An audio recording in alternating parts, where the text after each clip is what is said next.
Hi, I'm Dawn Emslem. I'm the library director and your librarian for History 270. And today we're going to be talking about the research for your major paper for your History 270 class. So what we're going to do in this video is that we're going to first talk about the job that books, articles, and newspapers do for researchers so that you can identify which of these types of sources would be best for what you need to find for your paper. We're going to talk about actually finding these resources in the library's book catalog, article databases, and newspaper databases. And we're also taking a close look at your assignment. So your professor is very clear about the types of sources they want you to use. First of all, primary and secondary sources. Secondary sources provide analysis about a topic. Primary sources provide you with perspectives about how that topic was viewed at the time, and first-person narratives that describe individual reactions to a topic, which can be very good for gaining perspective on all the issues surrounding a topic. Your professor wants you to use 6 secondary or analysis sources and 2 primary sources. They give examples of what types of sources include primary sources. And they specify that your secondary sources should be scholarly. So you will be finding those types of sources in library resources it's easier to find them in library resources rather than on the open web through Google. Now, if we talk about what jobs each of these sources do for you, often you don't think about that. You just go and find books or articles, but it's good to think about what job a book will do for you. So a book is more of a deep analysis of the topic surrounding an issue. And when a book author will really will take a holistic view of a particular topic and go in deep about it. Now, paradoxically, you can also find an overview of your topic in a book because first the author will sort of lay things out for the reader so that they can understand the big picture before they delve in. And often an introductory chapter could be a really good place to kind of get your sea legs and understand a topic. And an author may also have opinions about a topic and may lay out their argument in an introductory chapter. So while you may occasionally feel a bit dissuaded from using a book because you think you have to read the whole book, you can pick and choose chapters from the book that do the job you need them to do for you. In terms of articles, one thing that I notice students don't really understand is that they laser in on a really specific aspect of a topic. So if you are trying to understand sort of the big picture about a topic, scholarly articles are usually not the place to do that because you may become overwhelmed by all of the different opinions and angles that the authors are taking on the topic and not have really a clear picture of sort of the big picture. So scholarly articles can be great once you identify a specific topic, or while you're if you are looking at a topic that has a lot of angles to it, scanning the article results can give you an idea of all the different ways that scholars are evaluating that topic and what issues are in the topic. But they're usually a very specific subject matter.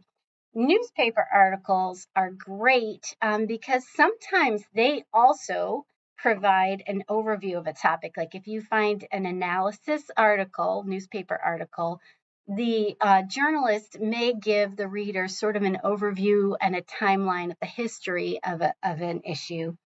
And then there are other articles where they're highlighting a specific event that has occurred that relate to the topic.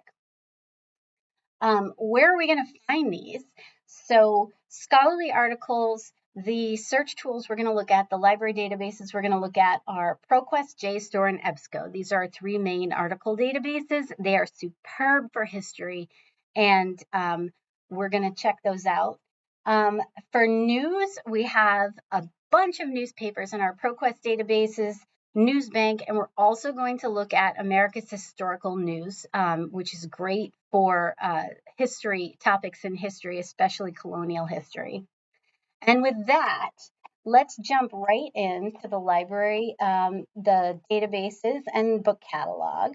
So what we're going to look at right now, let's try a search for witchcraft in New England and see what comes up. So this is showing books that are in the Salve Regina Library and also in our Helen Partners, our libraries in Rhode Island and in parts of Mass. And we can see here, we're just going to scan down. First of all, we see that it says there's 442 results. We can also see that there's ebooks and print books, and there is a lot about witchcraft in New England. So this gives us a clue that if this is our broad topic, that we can go a little narrower. And so let's take a look at this first book.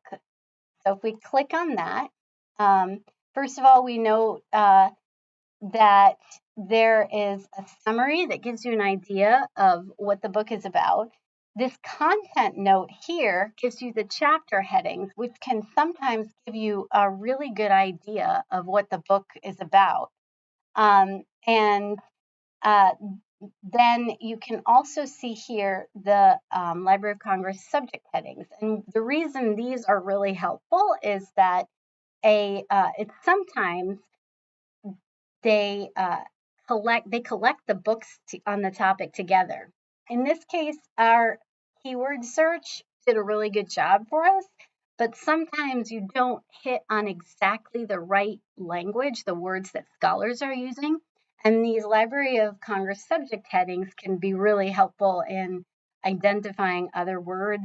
And also, if you click on them, it redoes your search and shows you only the books that are on your topic, which in this case is a pretty similar search to our keyword search.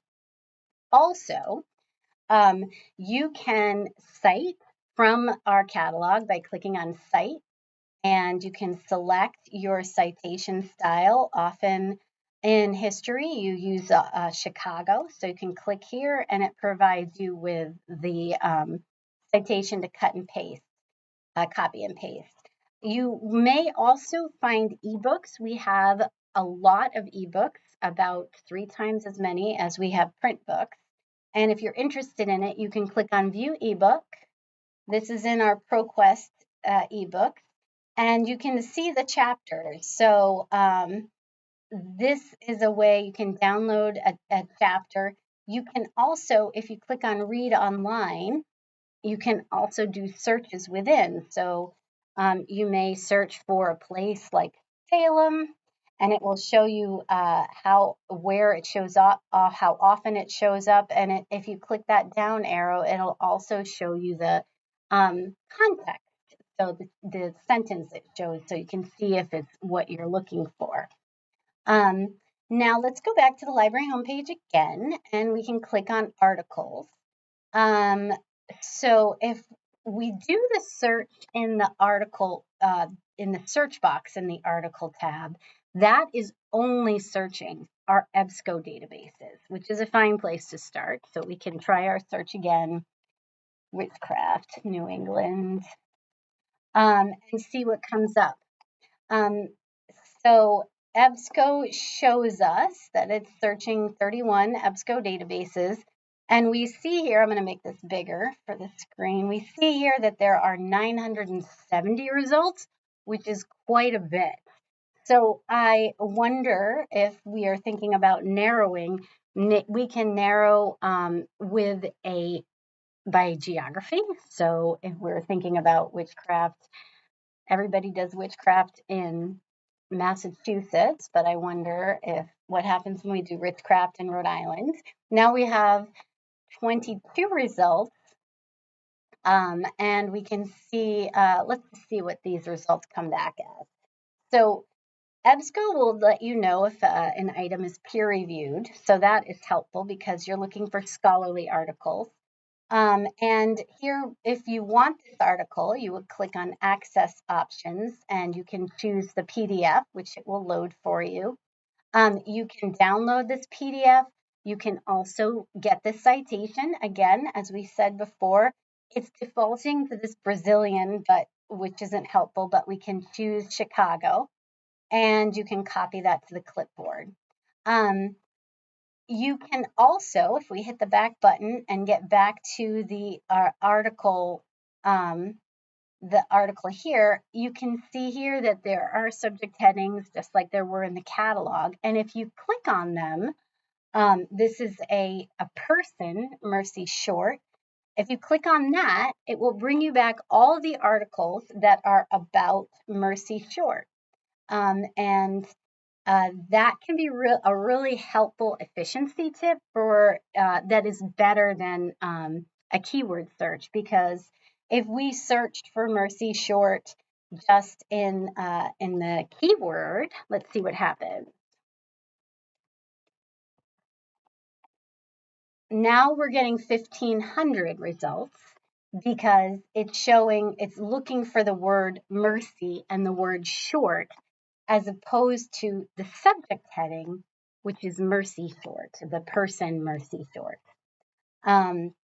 Let's go back again to the library homepage, and we are going to try JSTOR. And now that we know there's this person in Rhode Island named Mercy Short, we might choose to do our paper on them. So let's try Mercy Short. And because we have that experience in EBSCO where we noticed that there were a lot of results that were not the person we were looking for, we're going to add a modifier word, witchcraft, and see what happens. Okay, so we can see here that they are not talking about Mercy Short in a lot of these articles because it's highlighting, oh, that one has the article. But what we can do, JSTOR doesn't have subject headings like EBSCO does, but JSTOR allows you to use quotes like you can in Google to keep words together. So let's see what that does for us. We went from 7,000 to 60 results, and it looks like we got a lot more good and relevant results. So now we have a bunch of articles to choose from. We can click on Cite to get our Chicago citation. We can click on Download to get our journal article. So that's just a little bit of info of how to use JSTOR. Now, if we're going to use Proquest, we can click here, and we can we can type in, we'll try Mercy Short and witchcraft again.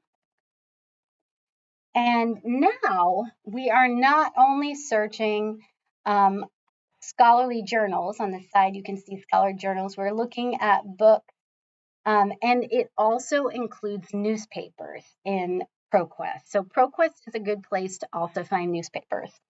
Now, if we see right here, we can see this is actually a dissertation, which is more of a book-length work. And here is a scholarly journal. So what we're going to do, if we're interested in that, we can click on Cite to get our Chicago style citation. Click that down arrow and choose, Cite Chicago. You probably want to use the 17th edition, which is the most recent. So, you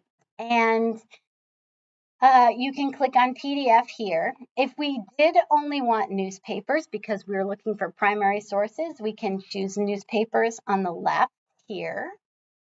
And this is showing us an issue with the words not being together anymore. So we will try our quotation mark trick in Proquest and see if that helps us. And in this case, we have a few other articles, and interestingly, from different locations, including the Chicago Tribune. So that's Proquest. The very last database I want to show you, there's two actually, is I'm clicking on, I'm clicking on databases A to Z. I am going to click on, I'm going to actually go down to America's historical newspapers. And I'm going to do a search. I'm going to give a try in the main search for Mercy Short and witchcraft and see what happens. But there's a tricky thing about these newspapers, which is that they are using what is called optical character recognition. And so the colonial newspapers have funny shaped letters, and so they don't necessarily keep those together. And I believe the quote trick doesn't work in America's historical news. It is looking for actual quotes around the words, but it did help us with the witchcraft issue. So we may find something here. Um, we may try witchcraft, and then actually, since we know that Mercy Short was in Rhode Island, we can limit our search to publication location, and we can choose only publications in Rhode Island, which will help us. If we know that Mercy Short, we can add was from a particular time period. We can also limit to a date range, and this little question mark shows you what format to put the date range in, and that's really helpful. We can add Mercy Short or just Short their last name, and again, that can be, you have to go through these to see if it gives you a little bit about the content, like it gives you some context, but you may have to go through some more of these to find out. So that is our historical newspaper. And the very last database I'd like you to try is Newsbank, which is actually, we may want to try, what is it called? America's News? I think, yes, it's America's News. And that's A for Access World News, America's News. And then we can try, maybe we want current perspectives. This doesn't have as much historical news in it. But let's just give a try to Mercy Short and see if there's any kind of newspapers that talk about it. And again, we can see that we've got our issue with separating the words here. We can do a date selector. It says it's going back to 1800. Or we can choose we can limit by location, although it's only continental location. We can limit by date. We can try our quote trick, but it might not work in this database. See what happens. It totally worked. And now we have 8 results. So you can see, and this one looks like it's from another, it is an older publication because you can see the date right here. So those are our tools that I want you to give a try to in our online activity.